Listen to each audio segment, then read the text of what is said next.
El agua cristalina en los ríos fluye sin cesar. El agua que se estanca se pudre y huele mal, y todo mundo se aleja de ese lugar. Presidente de nuestro club, Toastmaster de la noche, socios e invitados de Martínez de la Torre. El río Bobos, llamado así porque antaño se pescaban en él delicias para el paladar, como el bobo, un pescado de una carne exquisita que debe el nombre al río. También había acamayas, una especie de camarón grandote con unas tenazas enormes. Y además había unos burros, una especie de camarón, pero con la costra muy dura y muy gruesa y muy áspera. Estos se podían localizar debajo de las piedras gracias a que el agua era muy cristalina, y además se podía percibir el movimiento de la arena cuando se estaban ocultando. Además, este río siempre se veía acompañado, por tan cristalino que era, siempre se veía acompañado de niños y adultos gozando del frescor del agua. Había también señoras lavando en la orilla del río y cuidando a sus hijos.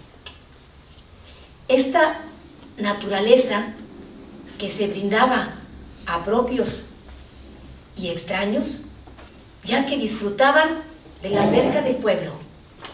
Este río era muy caudaloso, muy profundo, era esplendoroso, tenía unos destellos de luz, movimientos maravillosos, sonidos encantadores que estaban brindándose a toda la comunidad de Martínez de la Torre. En la ribera de ese río estaba la casa de mis padres. Ahí pasé mi infancia y mi juventud. Por lo tanto, yo me hice muy apegada a él. Mis recuerdos están asociados con ese río.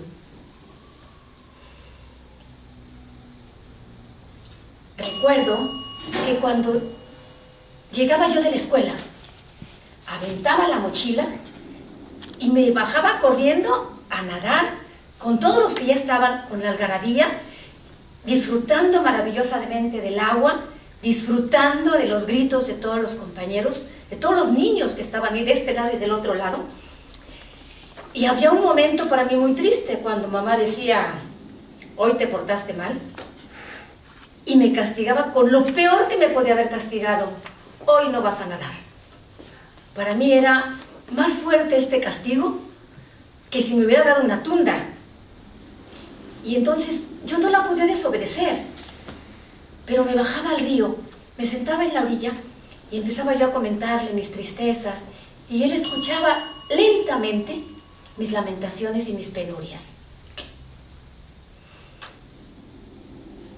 Este río, el río de mis recuerdos, también me acompañaba en las noches con los sonidos maravillosos del movimiento del agua, y además con los sonidos de las ranas o los grillos que cantaban en la noche, que por lo regular se establecen en la orilla, en la ribera de los ríos. Pero algo maravilloso era cuando bajábamos a jugar con él. Y además de jugar con él, jugábamos con los cocuyos, una especie de insectos que tienen luz propia. Y entonces agarrábamos puñados de tierra y se los aventábamos. Y con esto caían, y ya cuando estaban en la tierra, los agarrábamos y los metíamos en una botella. Con esto conseguíamos una linterna manual. Chiquilladas. Pero este río también me acompañaba en las noches y en los días.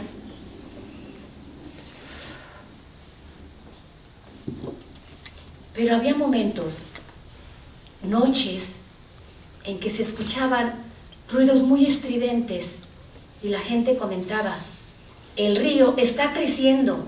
Y yo rápidamente me levantaba, me asomaba y veía que el agua chocolatada había llegado al muro de contención de la casa y veía cómo iba subiendo más y más.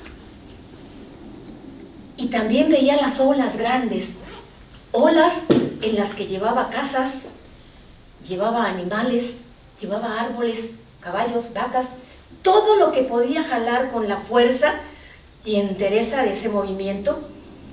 Y la gente se asustaba muchísimo, pero muchísimo. Y yo tranquilamente no me intimidaba. Yo sabía que mi amigo iba a volver a su cauce y que nuevamente iba yo a poder bajar a contarle mis penurias y a que me escuchara sin decirme nada, diciéndome todo.